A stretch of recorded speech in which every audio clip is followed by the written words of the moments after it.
Bonjour et bienvenue à toutes et à tous à ce webinaire qui est organisé par le Centre québécois du droit de l'environnement, le CQDE, qui porte sur un rapport tout récemment publié sur l'éco-blanchiment climatique et comment renverser la vapeur de ce phénomène qui est grandissant et inquiétant.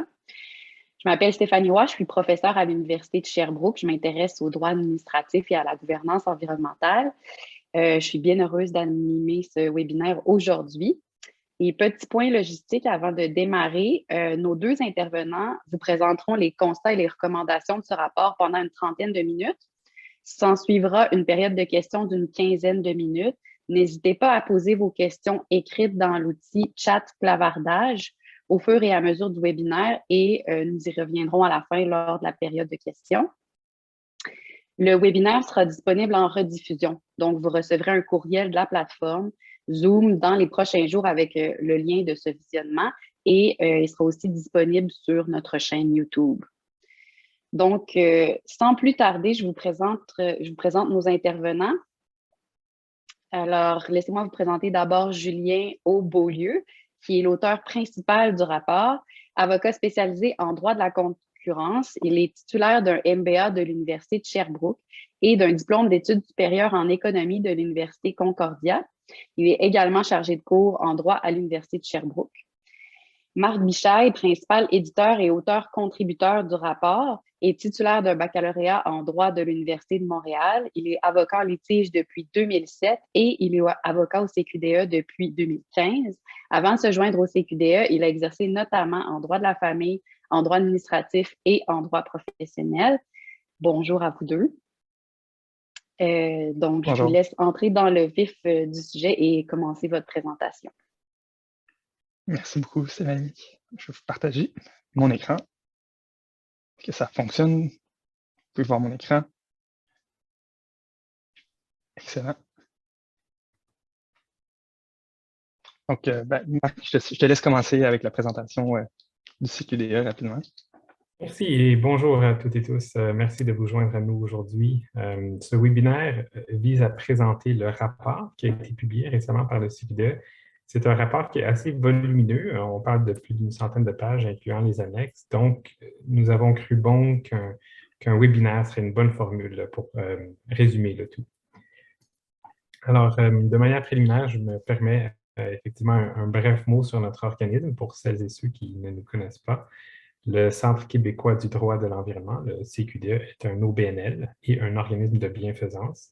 Il a été fondé il y a plus d'une trentaine d'années et c'est le seul organisme de ce type qui offre une expertise indépendante en droit de l'environnement au Québec.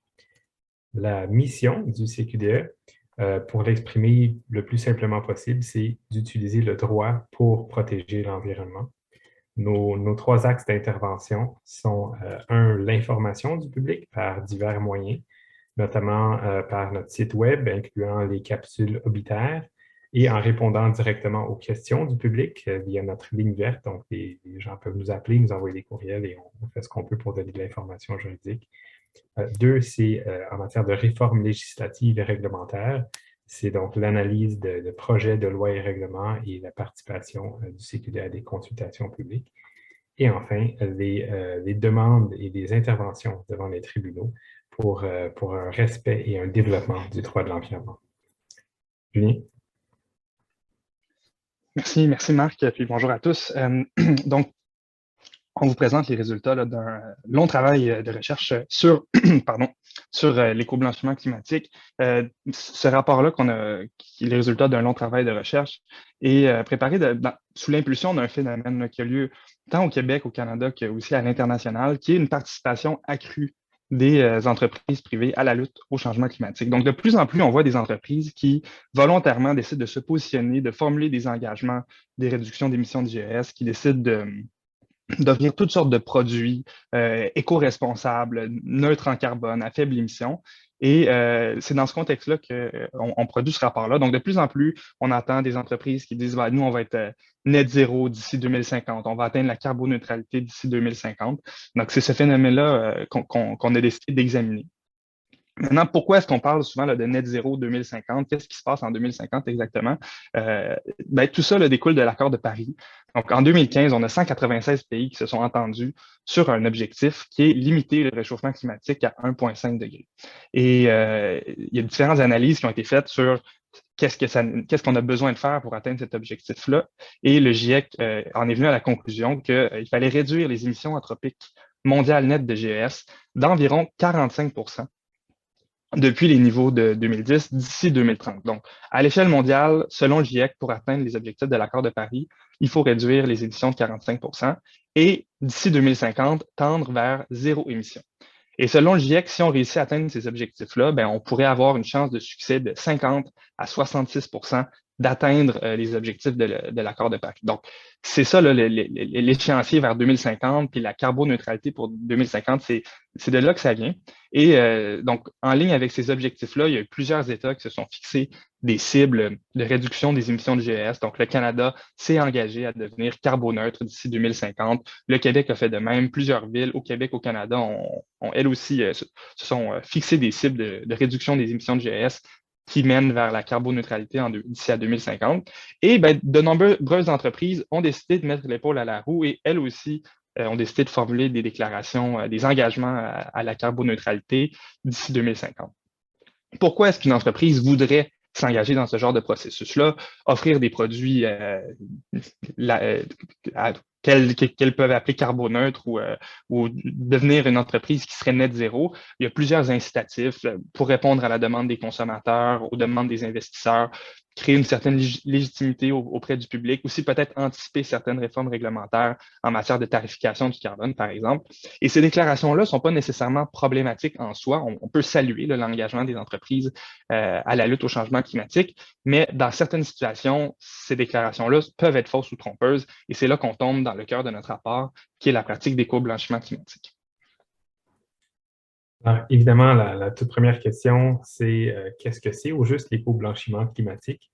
La définition que nous proposons ici, c'est notre propre définition qui est fondée sur la littérature internationale sur le sujet. Donc, ne cherchez pas cette définition dans les lois ou règlements québécois ou fédéraux parce que justement, la pertinence, selon nous, de ce rapport, c'est d'inviter les autorités à définir clairement ce qu'est l'éco-blanchiment climatique.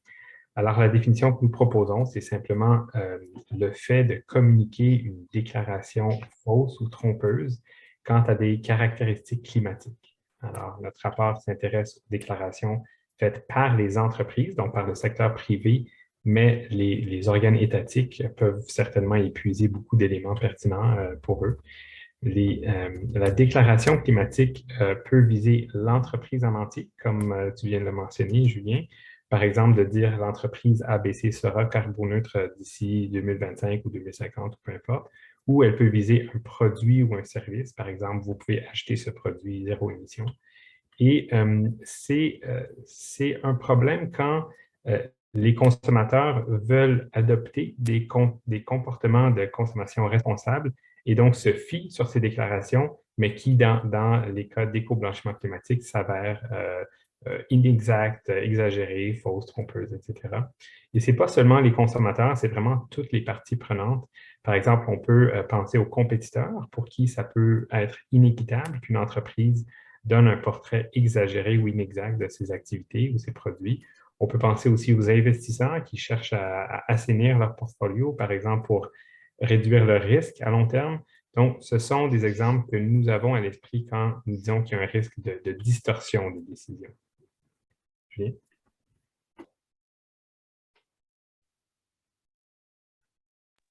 Merci. Donc, quand on regarde les chiffres, on voit bien que ce n'est pas alarmiste de dire que c'est un problème, un phénomène déjà foisonnant. Un ONG international, Carbon Market Watch, a fait un examen cette année des engagements climatiques de 25 multinationales. Et la conclusion est que ces engagements se traduiraient par une réduction moyenne des émissions de GES nettement inférieure à ce qu'elles prétendent. Sinon, une autre étude réalisée l'année dernière parmi 81 entreprises qui ont fait tôt d'adopter des objectifs scientifiquement fondés de carboneutralité, donc en anglais Science-Based Targets, c'est que près de la moitié n'avaient pas atteint un ou plusieurs de leurs objectifs. Et enfin, un rapport publié en 2022, cette année, par Net Zero Tracker. C'est sur le bilan et les tendances en ce qui concerne la fixation de cibles zéro émission. Ça indique qu'environ 2 tiers des engagements des entreprises ne respectent pas les normes procédurales minimales en la matière. Et donc, une des conséquences de ces résultats qui en déçoivent certains, c'est l'augmentation du nombre de plaintes et même de poursuites pour éco-blanchiment climatique, autant au Canada qu'à l'international. D'ailleurs, au Canada seulement, il y a eu déjà 4 plaintes dans les derniers mois. Ça risque d'augmenter. Donc, on vous laisse entendre que ce problème-là est en pleine expansion, mais puis on vous parle de déclarations climatiques, mais comment est-ce qu'on peut caractériser ces déclarations-là? À quoi est-ce que ça ressemble une déclaration climatique? Bien évidemment, on peut penser à une multitude de façons de faire des déclarations en matière de réduction des émissions de GES. On vous propose une typologie là, pour cartographier un peu les caractéristiques de ces déclarations-là. Donc, comme Marc l'a dit tout à l'heure, il y a 2 principales grandes catégories de déclarations climatiques. Les déclarations relatives aux produits, par exemple, je veux vendre une banane, puis je vous prétends que cette banane-là est carboneutre, ou une déclaration relative à une entreprise. Donc, à titre d'entreprise, je vous indique que l'ensemble de mes activités seraient carboneutres ou l'ensemble de mes activités vont mener à une réduction des émissions de GS d'un certain pourcentage. Donc, 2 grandes catégories relativement aux produits ou déclarations relativement aux activités d'une entreprise. Et lorsqu'on rentre dans le détail, bien, on peut qualifier ces déclarations-là en fonction de 5 grands critères ou grandes caractéristiques.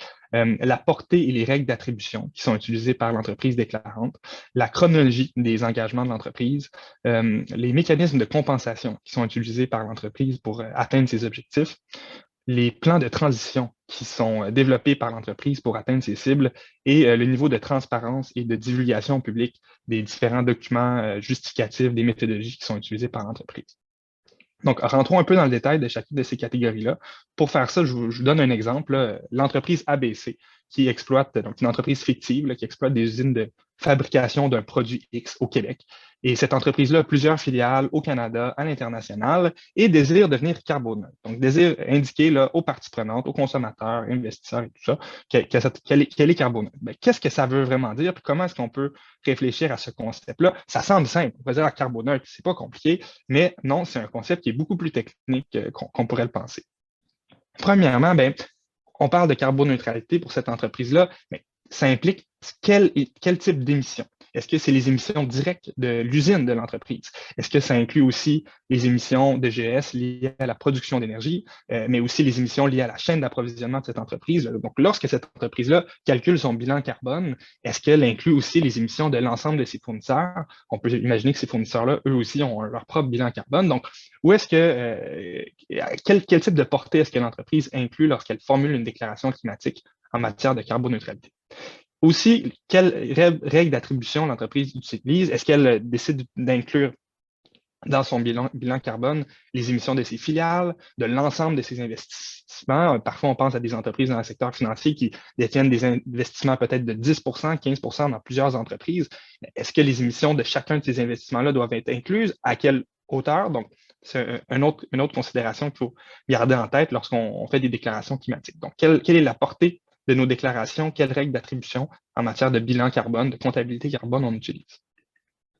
Autre élément, la chronologie ou l'échéancier de nos engagements. Donc, une entreprise pourrait dire, ben moi, je suis carboneutre dès maintenant, notre entreprise ABC, mais elle pourrait aussi dire, ben, je m'engage à la carboneutralité dans 5 ans, dans 20 ans, dans 50 ans. Bien, évidemment, ces engagements-là n'ont pas tous le même poids, n'impliquent pas nécessairement le même niveau d'effort. Une entreprise qui, dès aujourd'hui, prétend être carboneutre, ben, elle doit tout de suite montrer les justificatifs par rapport à cette situation-là. Une entreprise qui s'engage loin dans le temps, ben, peut-être qu'elle va avoir tendance à reporter les efforts de décarbonation de ses activités. Donc, l'échéancier, la chronologie, une autre façon, un autre critère important lorsqu'on analyse une déclaration climatique. Troisièmement, les mécanismes de compensation.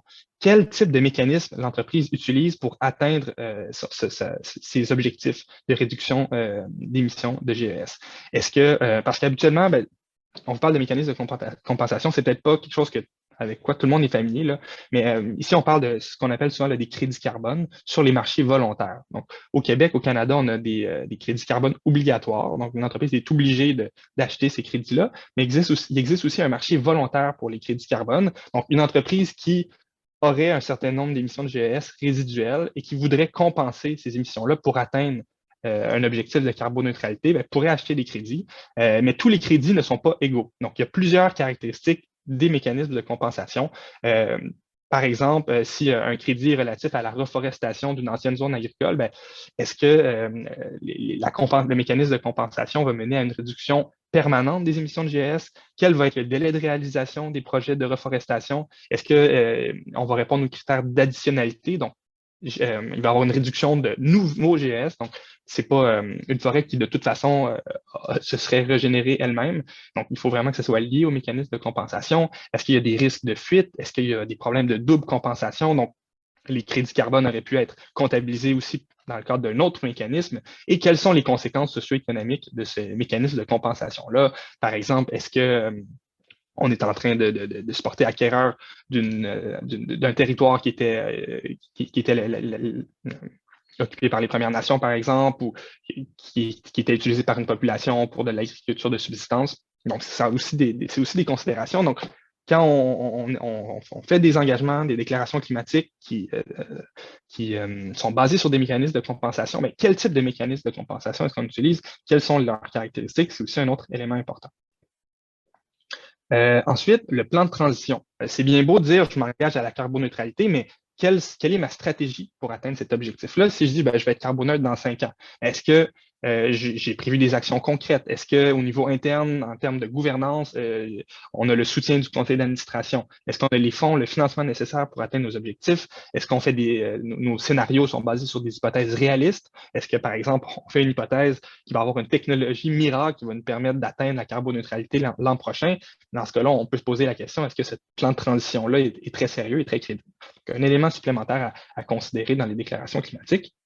Et finalement, transparence et divulgation publique. Donc, l'entreprise qui fait une déclaration climatique, qui dit je vais être carboneutre d'ici 2050, est-ce qu'elle met publiquement, est-ce qu'elle rend publiquement accessible tous les documents justificatifs en lien avec les méthodologies qui sont utilisées pour comptabiliser ces émissions? Est-ce qu'elle divulgue quelle méthodologie, quel mécanisme de carbone elle utilise? Est-ce que cette information-là est facilement accessible pour les consommateurs? Donc, je vais au magasin, je veux acheter un produit d'une entreprise carboneutre. Est-ce que rapidement, là, avec un code QR, je peux aller voir cette entreprise-là, voici comment elle comptabilise ses émissions, voici ses actions pour réduire son bilan carbone. C'est un autre élément important. Donc, vous voyez là que quand on pense, là, je reviens au début, on pense là, je m'engage à la carboneutralité, c'est très simple, je vais être carboneutre l'an prochain, mais c'est plus complexe que ça, là. Donc, quelle est la portée, quelle est la chronologie, c'est quoi les mécanismes de compensation, est-ce qu'il y a un plan de transition? On se rend compte que c'est des déclarations qui sont finalement assez techniques. Qu'est-ce que la loi prévoit? Parce qu'il y a quand même des lois en matière de protection des consommateurs au Canada. Donc, regardons un petit peu qu'est-ce que le paysage réglementaire canadien nous dit en matière de déclaration climatique.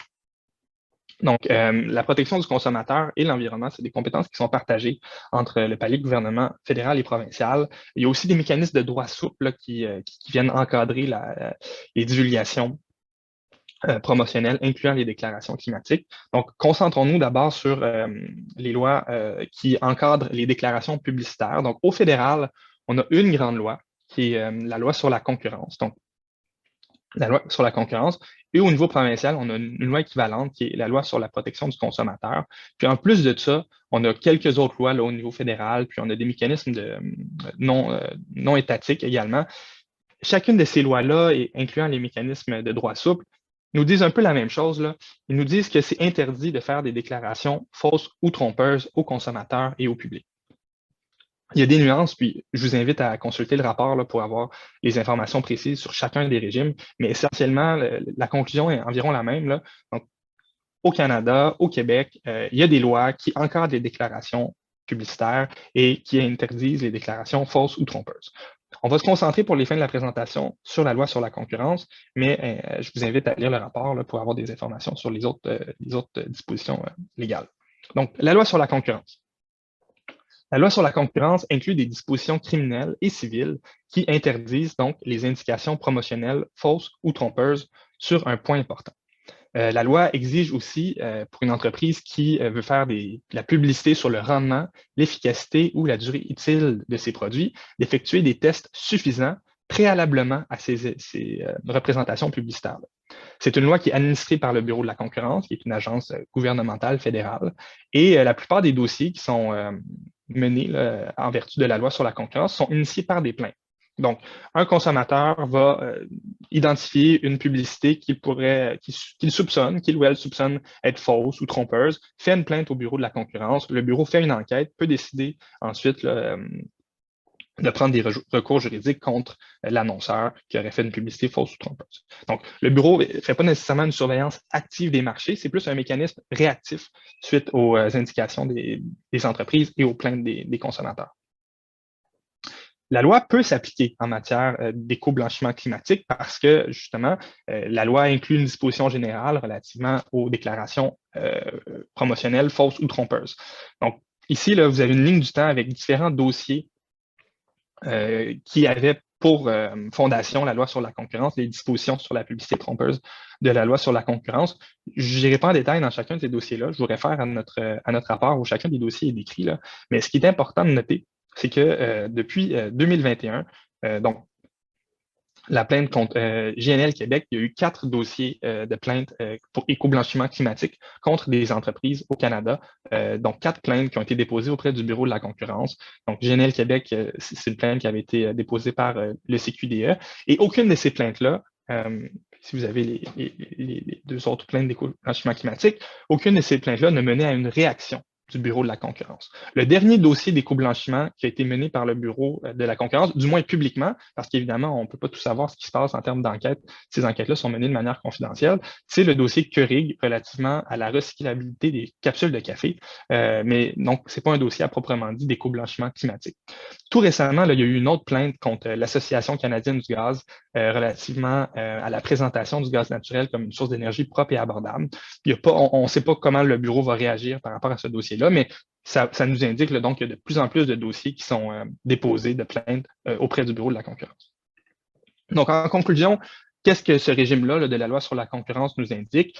Bien, les déclarations climatiques fausses ou trompeuses peuvent être visées par la loi, mais la loi prévoit aucun standard précis en matière de déclaration climatique. Le bureau non plus n'a pas reconnu un standard particulier en matière de déclaration climatique. Il n'existe aucune ligne directrice en matière de déclaration climatique non plus. Donc, il n'y a pas vraiment façon de savoir comment est-ce que le bureau interprète ces déclarations-là, qu'est-ce qui serait faux, qu'est-ce qui serait trompeur, et il n'y a aucune équipe dédiée ni d'expertise spécialisée en la matière. Et ce constat-là, on pourrait le faire pour les autres lois dont je vous ai parlé un petit peu plus tôt, donc la loi sur la protection du consommateur également. Ce qui nous amène à nos recommandations. Merci, Julien. Alors, avec tout ça, qu'est-ce qu'on devrait faire?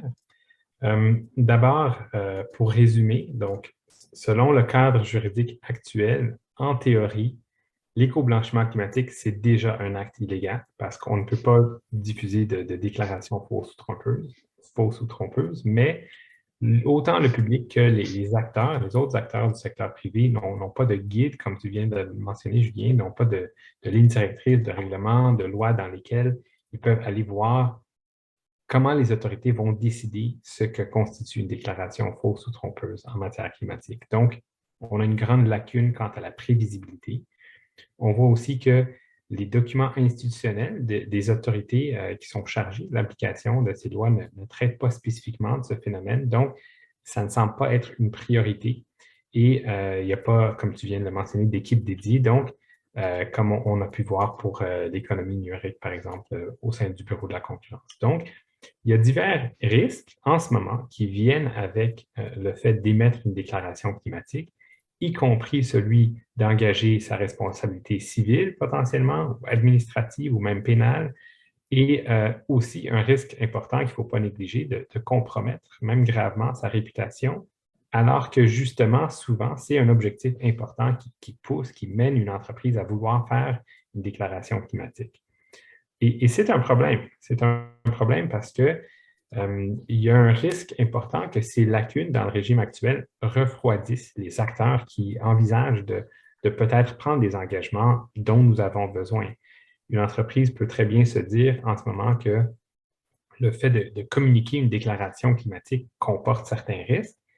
Il y a un manque de prévisibilité et elle n'a pas d'obligation d'émettre des déclarations de ce type-là. Donc, une décision qui pourrait être considérée comme prudente, comme attirante, peut être de simplement éviter de faire une déclaration climatique. Et c'est évidemment pas ce qu'on veut comme résultat. On veut que les entreprises continuent à faire preuve de leadership, continuent à s'engager dans la transition nécessaire. Alors, comment faire? En fait, avant de rentrer dans nos recommandations comme telles, ces recommandations sont basées sur des principes généraux qui doivent, selon nous, fonder tout cadre qu'on voudrait établir pour régir l'éco-blanchiment climatique. Un, la qualification. Alors, ça, c'est l'idée d'être précis. Par exemple, c'est de communiquer explicitement, pas seulement carboneutre, mais carboneutre de portée 1 et 2, par exemple, seulement d'ici 2025, puis après carboneutre de portée 1, 2, 3 d'ici 2030. Donc, autrement dit, j'inclus toute ma chaîne d'approvisionnement éventuellement d'ici telle échéance. Donc, ça, c'est par exemple la qualification. La justification, c'est de s'appuyer sur un travail de fond sérieux, donc de ne pas simplement émettre un vœu pieux, mais de se fonder sur des éléments objectifs, concrets, vérifiables. Donc, un éventuel cadre juridique et réglementaire devrait préciser quelles sont ces informations, quelles sont ces preuves qu'une entreprise doit avoir pour pouvoir faire telle ou telle déclaration. Ensuite, la divulgation. C'est l'idée que ces informations ne restent pas cachées dans une boîte noire, mais au contraire qu'elles soient accessibles au public, aux compétiteurs, aux investisseurs, à toutes les parties prenantes pour qu'elles puissent évaluer les déclarations climatiques de l'entreprise. Et enfin, la surveillance. Donc, c'est l'idée que les autorités qui surveillent et qui contrôlent ces déclarations soient proactives plutôt que, par exemple, justement, réagir à des plaintes du public ou d'un compétiteur. Et pourquoi?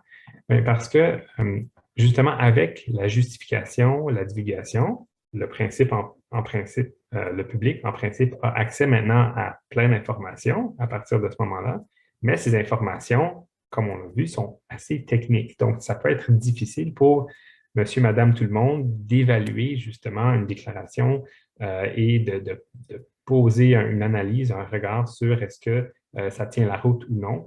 Donc, ça prend une certaine expertise qui doit être développée au sein des autorités publiques, d'où l'idée justement de l'équipe Didier. Julien?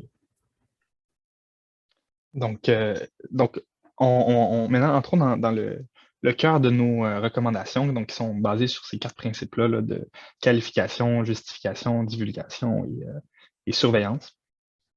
Donc, notre première recommandation est une recommandation de réforme législative. On croit qu'il est nécessaire de réformer les lois actuelles sur la protection du consommateur. Premièrement, un premier élément en lien avec ces projets de réforme-là, ce serait d'ajouter les considérations environnementales aux objectifs des lois sur la protection du consommateur. Donc, la loi sur la concurrence inclut des objectifs d'efficience économique, mais ne mentionne pas l'importance pour les agences, pour le Bureau de la concurrence de considérer les considérations environnementales, par exemple, qui ont pourtant une valeur d'efficience économique certaine. On peut facilement le constater. On pourrait ajouter aussi l'importance que l'Office de la protection du consommateur considère de manière prioritaire les considérations environnementales dans ses activités d'application de la loi. C'est un premier élément. Il faut appuyer pour aller au-delà simplement du changement des objectifs de ces lois-là pour que la protection de l'environnement soit clairement identifiée. On croit qu'il est aussi nécessaire d'établir une taxonomie des déclarations climatiques. Un peu à l'image de ce qui existe au Québec en matière d'appellation réservée ou au niveau fédéral en matière d'alimentation biologique.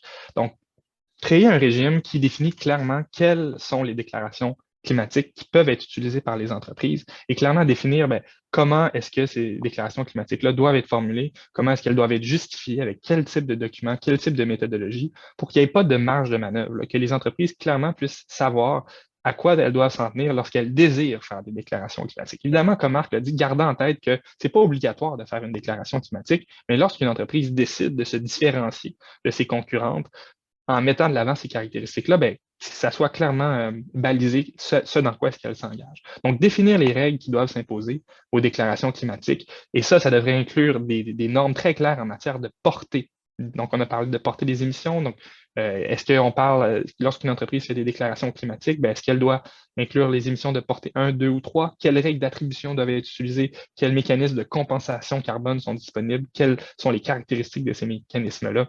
Est-ce que l'entreprise doit avoir un plan de transition? Si oui, quelle information doit se retrouver dans ce plan de transition-là pour s'assurer que chaque promesse, chaque engagement climatique soit appuyé par une stratégie concrète, des engagements concrets, que ce ne soit pas juste des paroles en l'air, parce que n'importe qui peut s'engager à atteindre des vœux pieux d'ici 2050, mais c'est très loin.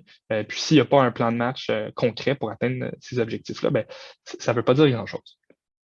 Donc, avoir une taxonomie là, qui définit ces règles-là, ce serait essentiel.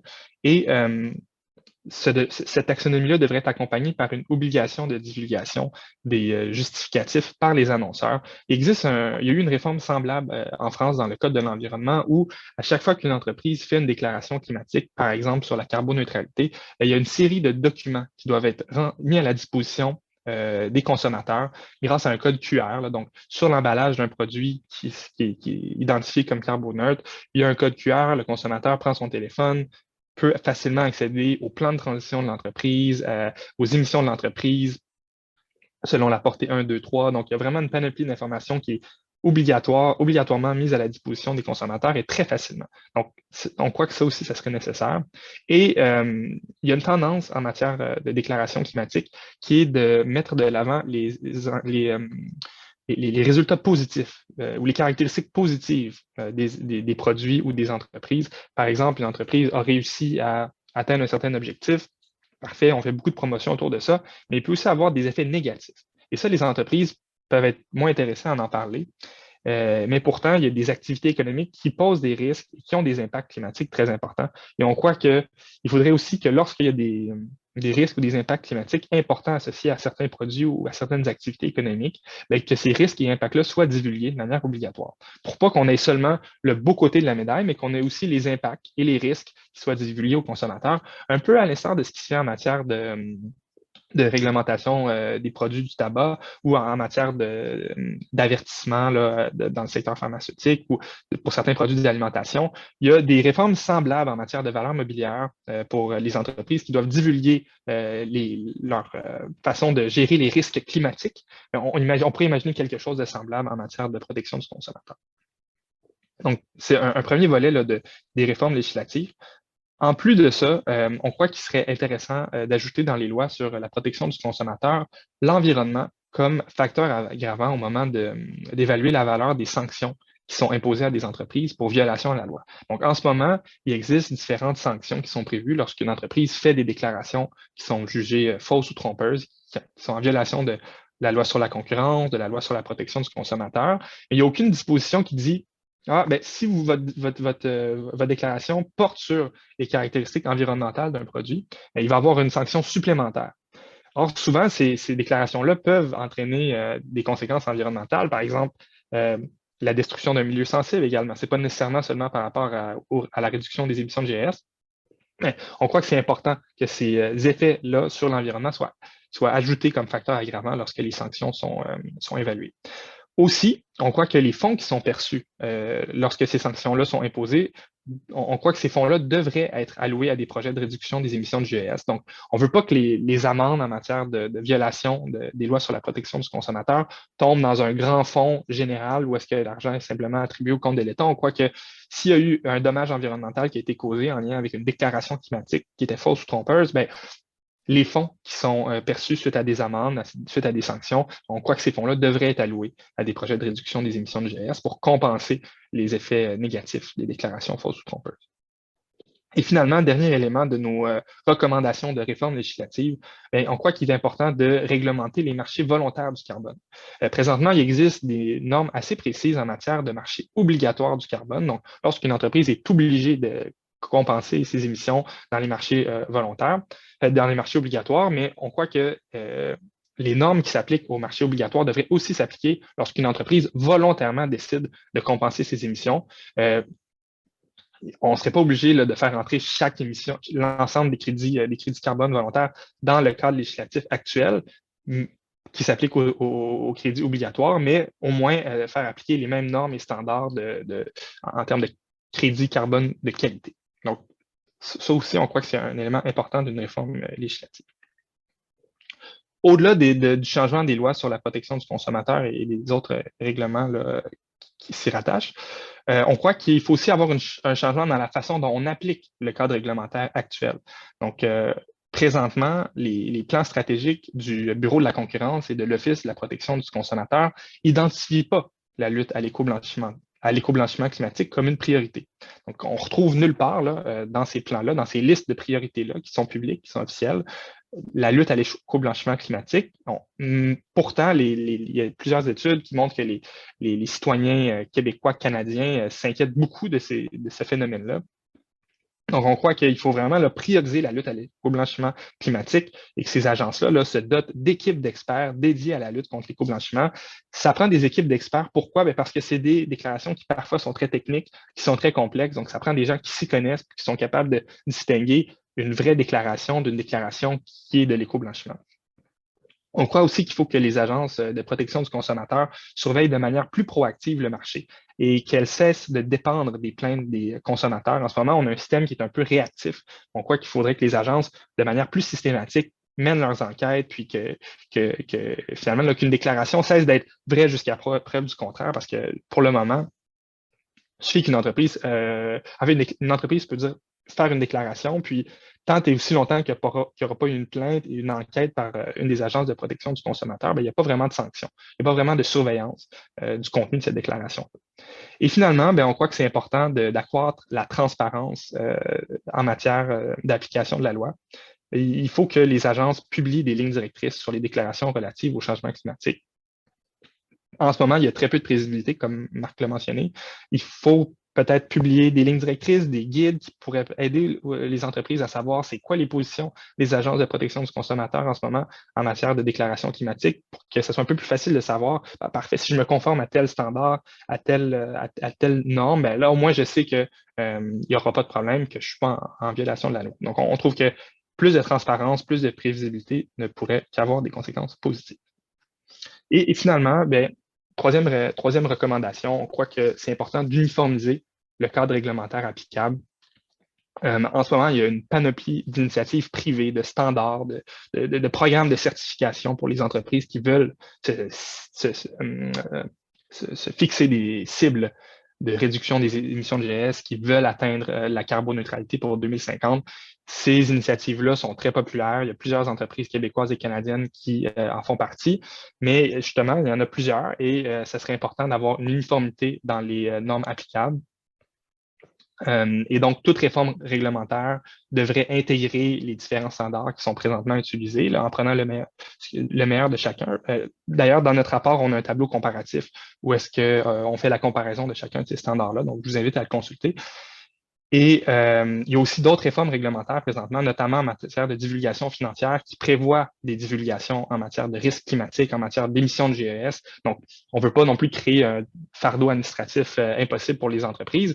L'idée, c'est d'avoir un régime qui est uniforme, qui est cohérent, où est-ce que les entreprises font face à un seul standard réglementaire et pas différentes normes. Là. Ça peut créer un manque de prévisibilité. Donc, ça, c'est au niveau des recommandations à l'intention des décideurs politiques. Mais on a d'ici là, pour les entreprises, bien, il y a quand même quelque chose qu'on peut faire. Exact. Donc, si je ne suis pas le bureau ou l'office, mais je suis une entreprise et j'ai déjà comme plan d'émettre, par exemple, la semaine prochaine, des déclarations climatiques, qu'est-ce que je devrais faire? D'abord, c'est de suivre les principes que je résumais avant la présentation de nos recommandations comme telles. Donc, je reviens à l'idée de qualifier, justifier, divulguer.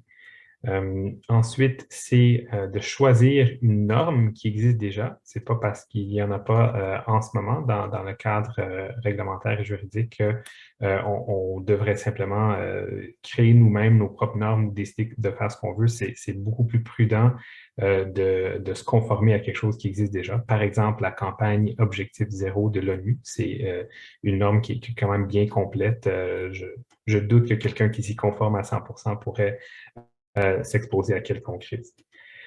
Donc, ça, c'est encore une fois une manière de faire, ce n'est pas une cible spécifique. Là, donc, on peut quand même fixer ses propres cibles, mais de le faire de cette façon qui est prévue par une initiative comme celle de l'objectif zéro.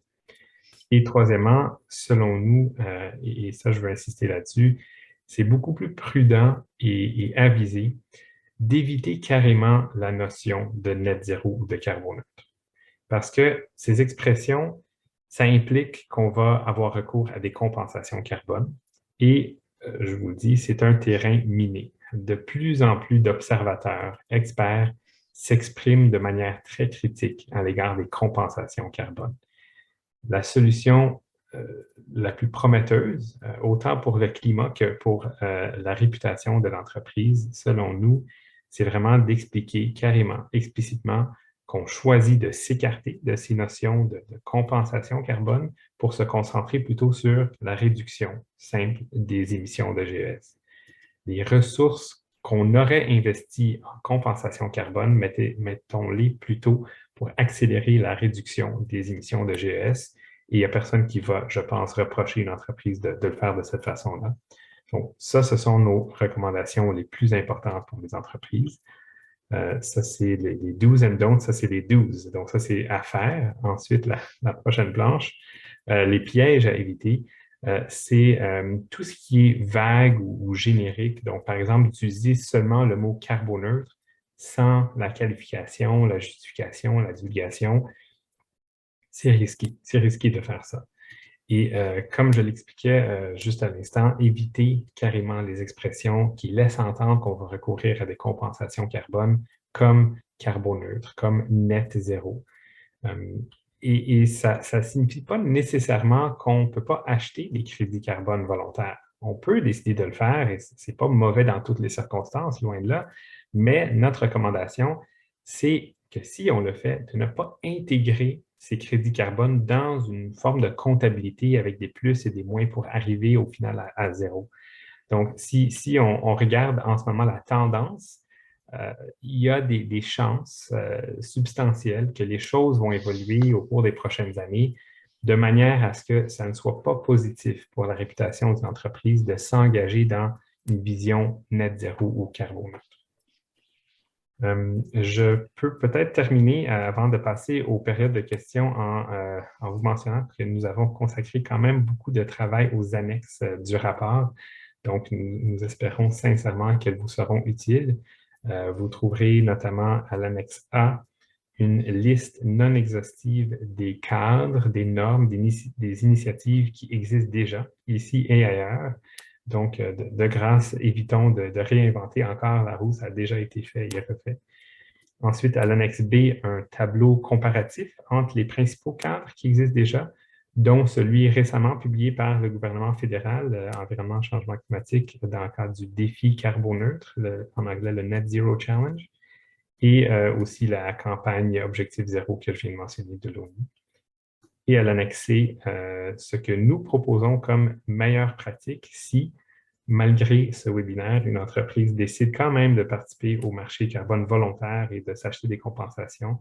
L'annexe C contient nos propositions de meilleures pratiques dans ce domaine-là.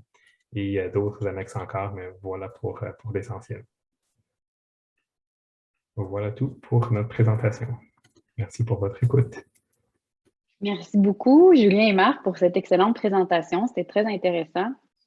D'ailleurs, ça soulève quelques questions là, de la part du public et moi aussi, j'en ai quelques-unes pour vous.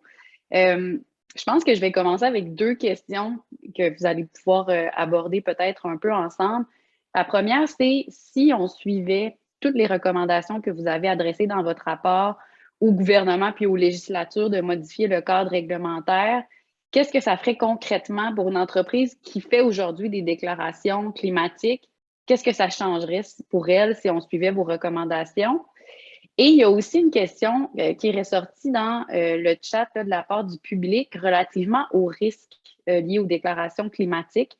Donc, est-ce qu'il y a justement, pourquoi il y a des risques réputationnels? Qu'est-ce que vous avez vu aux risques financiers? Qu'est-ce que vous avez vu dans la préparation du rapport par rapport aux risques liés aux déclarations?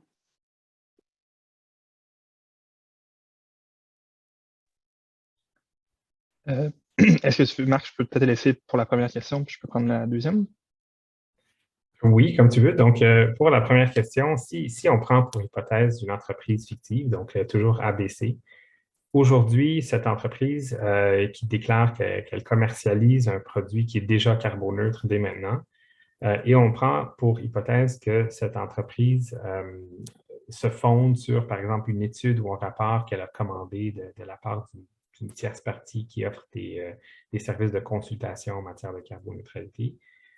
Et donc, si on rajoute encore l'hypothèse que cette étude, elle est considérée comme confidentielle par l'entreprise, donc elle n'est pas accessible au public, bien, dans cette hypothèse, le public est placé devant un produit qui se prétend carboneutre, mais sans pouvoir évaluer cette prétention, parce qu'on ignore tous les fondements, les justificatifs sous-jacents à cette prétention. De l'autre côté, le public a aussi le choix d'aller vers d'autres produits des compétiteurs, des concurrents, par exemple, qui ne prétendent pas être carboneutres. Donc, il y a un choix, il y a un risque de distorsion. Et concrètement, si toutes les recommandations qui sont formulées dans notre rapport étaient appliquées, ce qui changerait, c'est que d'abord, le Bureau de la concurrence et l'Office de protection du consommateur vont probablement repérer eux-mêmes cette prétention plutôt que d'attendre qu'un membre du public les signale. Ces agences-là vont entreprendre diverses démarches. Ça peut aller de prise de contact avec l'entreprise pour en savoir plus, une enquête ou autre. Et la notion de carboneutralité, plutôt que d'être définie potentiellement de plusieurs façons différentes, elle sera définie clairement, directement dans les lois ou dans les règlements. Donc, la définition qui a été utilisée par les consultants externes, si elle n'est pas la même que celle qui est définie dans la loi, bien là, il y a un risque concret que cette prétention soit considérée fausse ou trompeuse. Et ces agences vont probablement reprocher à l'entreprise le fait que sa prétention est vague et potentiellement à un point tel qu'on peut considérer qu'elle est fausse ou trompeuse dans la mesure où il y a un manque de transparence qui s'écarte de ce qui serait dorénavant exigé par le cadre juridique ou réglementaire. Mais dans un monde idéal, l'entreprise et ses consultants connaîtraient les nouvelles règles avant de communiquer au public cette prétention. Donc, l'entreprise saura ce que ça implique et pourra prendre cette décision de communiquer ou non en toute connaissance de cause. Donc, en bref, elle saura d'avance qu'elle peut communiquer ou non légalement. Et donc, dans le cas où elle prétend que son produit est carboneutre, elle va prendre les moyens nécessaires avec, par exemple, un code QR ou sur son site web ou dans les cas qui s'y prêtent, là, pour que le public puisse lui-même bien comprendre tout ce qu'il y a derrière cette prétention. Par exemple, les compensations carbone qui sont utilisées, la portée, etc., etc. Et pour les risques, je te passe la parole, Julie. Oui.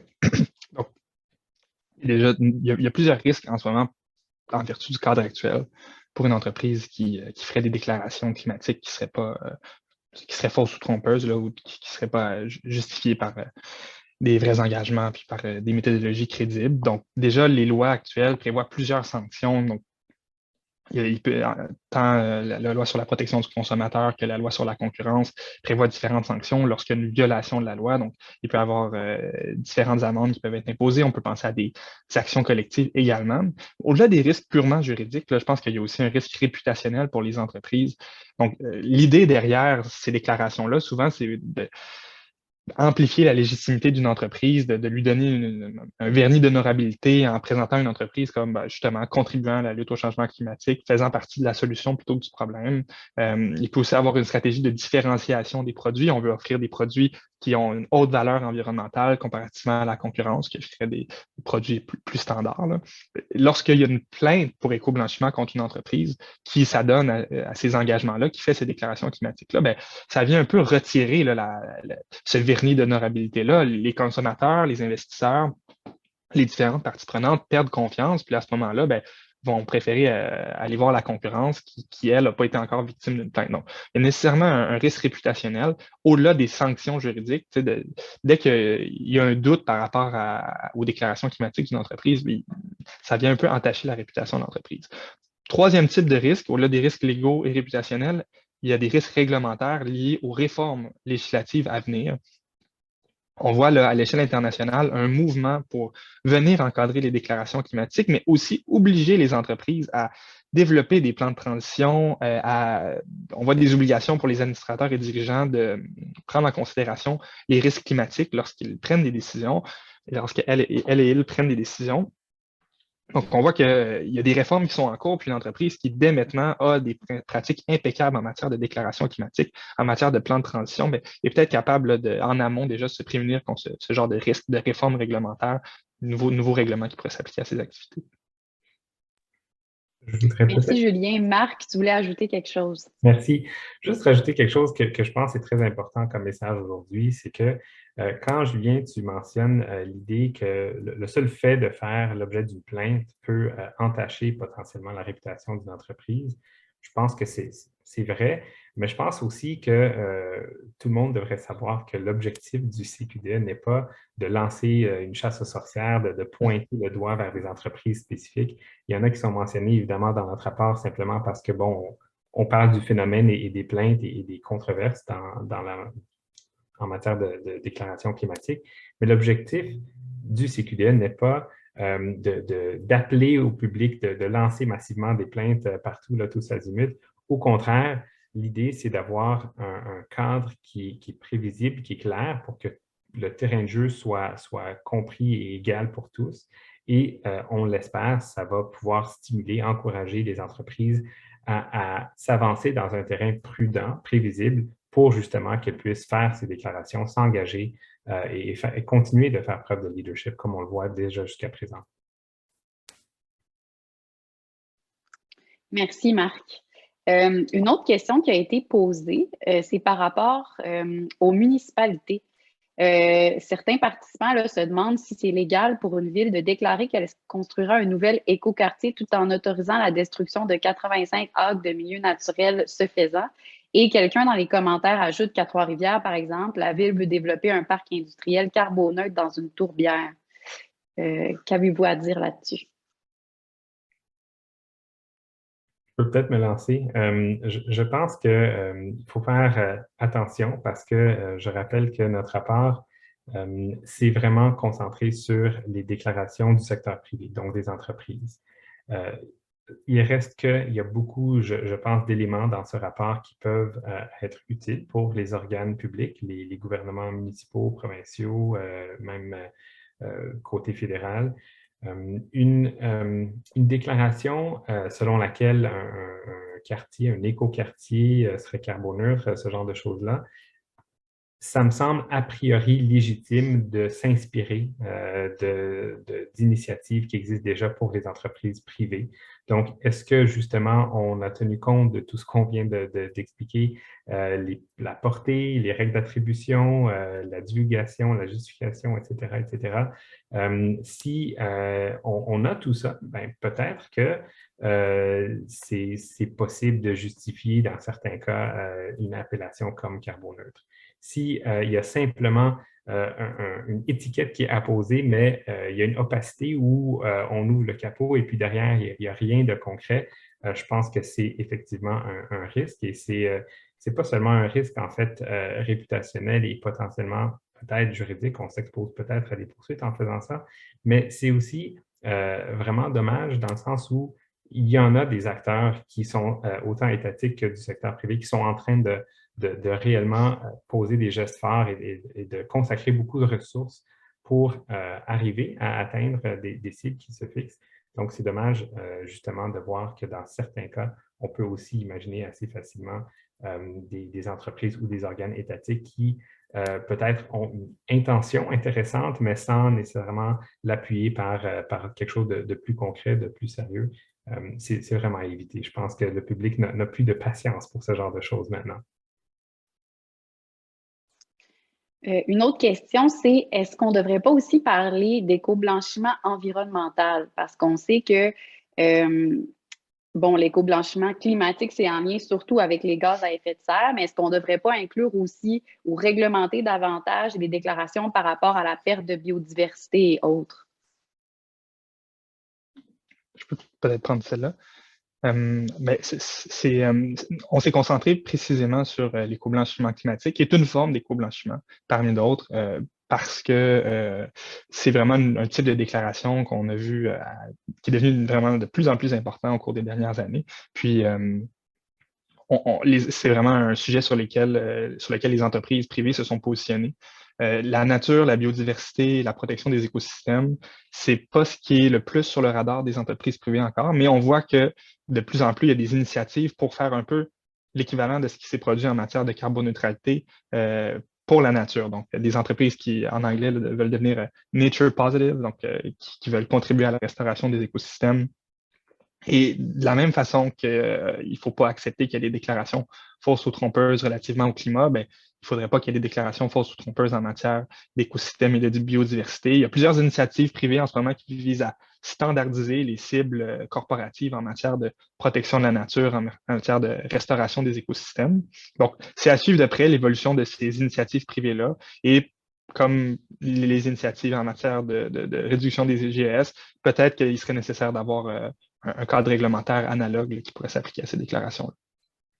Et j'ajouterais même que cette idée-là n'est pas si nouvelle quand on considère les impacts sociaux, des fois, des entreprises. Donc, on peut très bien imaginer le même type de phénomène, autant pour l'environnement que pour d'autres types d'enjeux également. Une autre question intéressante qui a été posée, c'est est-ce que le CQDE projette de faire un travail similaire pour étudier et proposer des stratégies contre l'éco-blanchiment étatique, c'est-à-dire les déclarations mensongères des gouvernements municipaux, provinciaux et fédéral? Moi, je peux vous dire comme professeur de droit administratif que les gouvernements disposent d'une large discrétion dans leur façon d'agir. C'est sûr que lorsqu'ils prennent des décisions, ils doivent respecter l'esprit de la loi, mais d'un point de vue de leur déclaration, lorsqu'ils sont au Parlement, par exemple, ils disposent de privilèges parlementaires là, pour éviter qu'on poursuive directement un parlementaire pour les déclarations qu'il ferait là, lors de débats. Mais est-ce que vous, Marc et Julien, avez des éléments à ajouter? Je peux peut-être mentionner que pour les cibles et les déclarations des gouvernements, la question se pose très différemment. On sort vraiment du domaine du droit de la protection du consommateur, du droit civil, c'est encore gris. On sort du droit pénal ou criminel, on rentre plutôt dans le domaine du droit public, du droit administratif, du droit constitutionnel, si on s'inspire des recours climatiques qu'on a déjà vus ici et ailleurs. Et donc, on peut penser justement à ces recours climatiques qui ont été intentés un peu partout par milliers, notamment au Canada. Donc, on peut penser à celui d'Enjeu ici au Québec qui n'a pas réussi, mais ce n'était pas une défaite complète non plus, de manière à ce qu'on peut s'attendre peut-être à d'autres recours similaires qui restent tout à fait possibles. D'ailleurs, il y en a un en Ontario qui est en cours en ce moment, donc c'est certainement un phénomène à suivre. Le CQD, en ce moment, bon, on est encore dans ce rapport-ci, donc c'est tout frais, on ne s'est pas engagé à élargir, mais c'est certainement sur notre radar. C'est quelque chose sur lequel je peux vous assurer que je réfléchis et donc rester à l'affût des activités du CQD.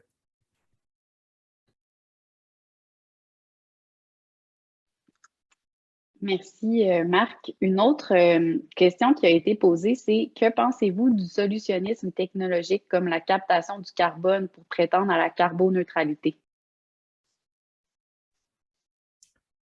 Julien pourra peut-être compléter, mais déjà dans notre rapport à certains endroits, il y a justement un des critères, surtout quand on parle des marchés volontaires du carbone, quand on parle des crédits carbone, c'est de s'assurer que, par exemple, les compensations sont effectivement permanentes et qu'elles sont basées sur quelque chose de concret. Quand on pense au plan de transition aussi, on veut s'assurer que ça soit réaliste. Donc, il y a différents critères qui sont déjà prévus dans les mécanismes qui existent, les initiatives, les cadres qui existent un peu partout en ce moment, qui tiennent compte de cette idée. Et donc, justement, les critiques qu'on entend souvent à l'égard des compensations carbone, il y en a plusieurs qui visent spécifiquement ce point-là, l'idée qu'on doit ne pas se baser sur quelque chose qui n'existe pas ou dont la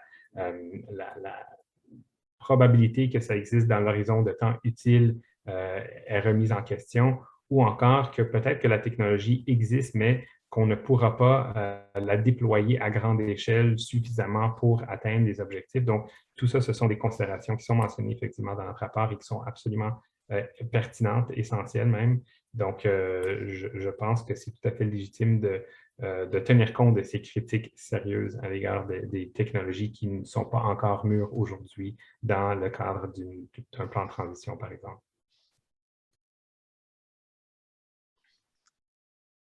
J'ajouterais d'ailleurs que, comme Julien le mentionnait, souvent l'objectif, finalement, ça doit être la réduction et non seulement juste la compensation.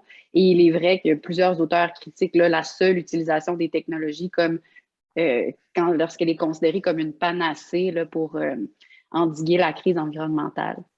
Une question qui est soulevée aussi, c'est si on mettait en place une équipe de suivi, comme vous le suggérez, là, pour la lutte contre l'éco-blanchiment, est-ce qu'en amont, on procéderait à une sensibilisation de grande envergure à l'endroit des entreprises qui publient des fausses déclarations de manière délibérée? Ouais. Quand on parle de transparence, je pense que c'est ce qu'on veut dire. Quand on milite en faveur de plus de transparence de la part des agences réglementaires, des agences d'application de la loi, c'est exactement ce qu'on veut. On veut que les entreprises soient sensibilisées. L'idée, c'est pas de prendre quelqu'un la main dans le sac. L'idée, c'est de faire en sorte que les conseillers juridiques qui conseillent les entreprises québécoises et canadiennes puissent aviser ces entreprises-là, dire, ben, voici ce que vous pouvez dire. Le cadre réglementaire est clair. Voici les normes qui sont applicables pour ce genre de déclaration-là. Il n'y a pas de marge de manœuvre, il n'y a pas de doute à cet effet-là. Donc, plus de transparence, c'est nécessairement ce en quoi est-ce qu'on milite. La sensibilité, la sensibilisation du secteur privé, je pense, passe à la fois par des cadres clairs, mais aussi le public porte de plus en plus attention à tout ça. Donc, une entreprise qui se lance dans cette direction sans porter attention à ce qui se passe autour d'elle en ce moment avec toutes les plaintes et les poursuites un peu partout, dont au Canada, manque peut-être un peu de prudence. Donc, il faut faire bien attention, mais ça ne veut pas dire qu'il ne faut pas agir non plus. On a aussi une question par rapport de nouveau au risque réputationnel. Quelqu'un demande si ça pourrait pas être une bonne idée d'obliger les entreprises de publier sur leur site web une condamnation. Lorsque c'est le cas, semble-t-il que ça existerait dans certains pays. Et quelqu'un demande aussi si on ne devrait pas interdire tout simplement l'utilisation de mots ou d'expressions comme carboneutre ou zéro émission, puisque ça semble relever de l'impossible sans compensation en règle générale. Est-ce que j'aime? Relativement à l'utilisation des mots, des différents mots, c'est une bonne question. Il y a plusieurs personnes qui disent que justement, certains termes ne devraient pas du tout être utilisés, puis qu'on devrait simplement rapporter la réduction des émissions de GES. On n'est pas nécessairement en défaveur avec ça. Ce qu'on dit, c'est que si une entreprise décide malgré tout d'utiliser ces termes-là, ben, il faut que ça soit qualifié de manière très précise. Si je ne me trompe pas, c'est la Commission européenne qui est en train de travailler sur une directive où certains termes seraient interdits. Donc, des termes génériques en matière de déclaration climatique seraient interdits, à moins qu'il y ait un écolabel, donc une éco-étiquette qui vienne baliser qu'est-ce que cette déclaration-là générique veut dire.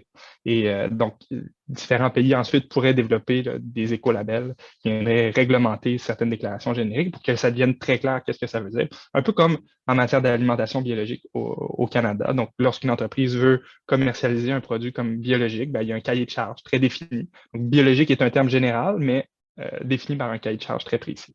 Donc, ça, c'est relativement à la deuxième question. Puis la première question, c'était... je suis désolé. La première question, c'était pour le risque réputationnel. Est-ce qu'on pourrait imposer une obligation pour l'entreprise de publier sur son site web une condamnation, comme déjà, ça a été fait peut-être dans d'autres pays? Oui, déjà, une entreprise, par exemple, qui, souvent lorsque les entreprises entrent dans des consentements avec le Bureau de la concurrence suite à une violation alléguée de la loi, vont s'engager à émettre une rétractation sur leur site web visant à informer les consommateurs qu'il y a une information potentiellement fausse ou trompeuse qui leur a été communiquée. Donc, ce genre de pratique-là existe déjà, puis c'est déjà dans les pouvoirs, c'est déjà prévu par le cadre actuel, donc c'est déjà possible. Mais oui, on pourrait envisager que ça devienne de plus en plus commun, surtout s'il se met à avoir une surveillance accrue de la part des agents d'application de la loi, ben, on pourrait imaginer que ce genre de rétractation-là devienne de plus en plus commun. Je pourrais peut-être rajouter sur l'autre point, ça ne serait pas nécessairement une mauvaise idée de décider d'interdire certains termes. La seule chose, c'est que je n'ai pas l'impression que c'est réaliste en ce moment pour le Canada ou le Québec de dire, par exemple, que carboneutre, c'est un terme illégal parce qu'on est encore dans cette vision, dans cette approche au niveau international. On est encore dans les mots de l'accord de Paris et les engagements des États qui, eux, sont axés justement autour de cette idée de neutralité carbone. Donc oui, on a des émissions, mais on va poser des gestes pour les réduire et ensuite les émissions résiduelles, on va essayer de les compenser. Donc, on est encore dans cette dynamique-là à l'échelle internationale. Donc, ça serait assez progressiste, je dirais, pour un pays comme le Canada ou une province comme le Québec de décider qu'on va s'écarter dès maintenant de cette vision-là, de cette approche-là. Mais si je suis une entreprise privée, il n'y a absolument rien qui m'oblige à rester dans ce moule et je peux certainement décider de faire preuve de leadership, de devancer la tendance qui est déjà en train de se former, selon laquelle c'est très critiqué de plus en plus ces façons d'aborder la chose. Donc, je vous pose la dernière question du public avant de moi vous en poser une pour conclure. Quelqu'un demande qu'est-ce qui doit être fait concrètement pour que les lois sur la protection du consommateur soient modifiées?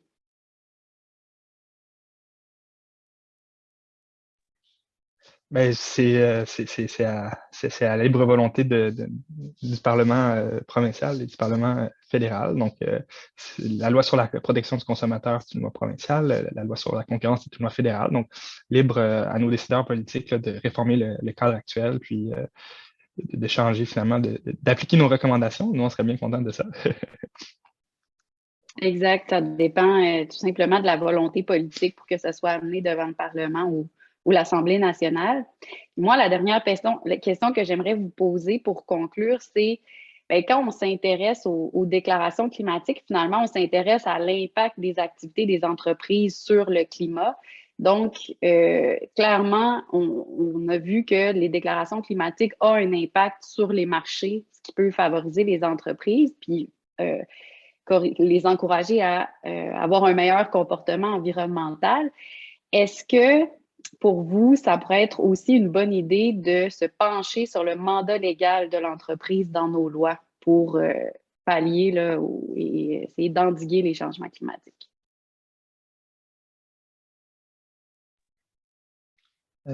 Marc, est-ce que tu veux y aller en premier ou C'est une grande question, Stéphanie. Je pense que c'est pas très simple d'y répondre.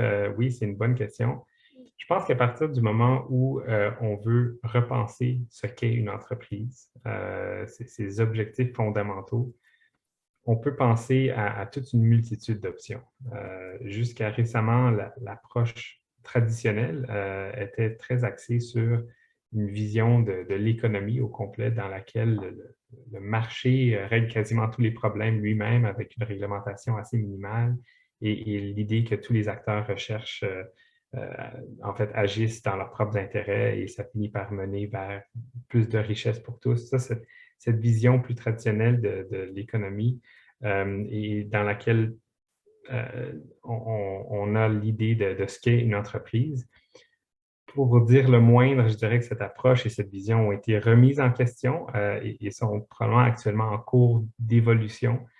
Il y a de nombreux acteurs et observateurs qui voudraient que l'on intègre les savoirs scientifiques et autres obtenus au cours des dernières décennies, par exemple quant au comportement non rationnel des êtres humains, quand on pense aussi aux impacts sociaux et environnementaux qui traditionnellement étaient considérés comme des externalités qui n'étaient pas intégrées vraiment dans le modèle, mais à partir de là, la solution qui consisterait à obliger l'entreprise à poursuivre des objectifs autres que, par exemple, la recherche des profits à court terme pour certaines catégories de parties prenantes.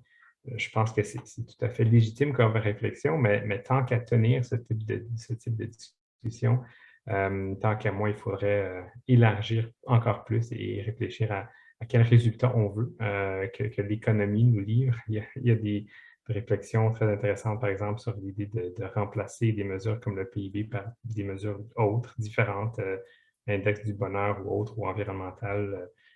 J'en conviens, on s'éloigne pas mal du sujet, là, mais c'est là où tu m'amènes, Stéphanie. Je pense que l'idée de réfléchir à la mission même d'une entreprise, ça implique de réfléchir à d'autres choses aussi.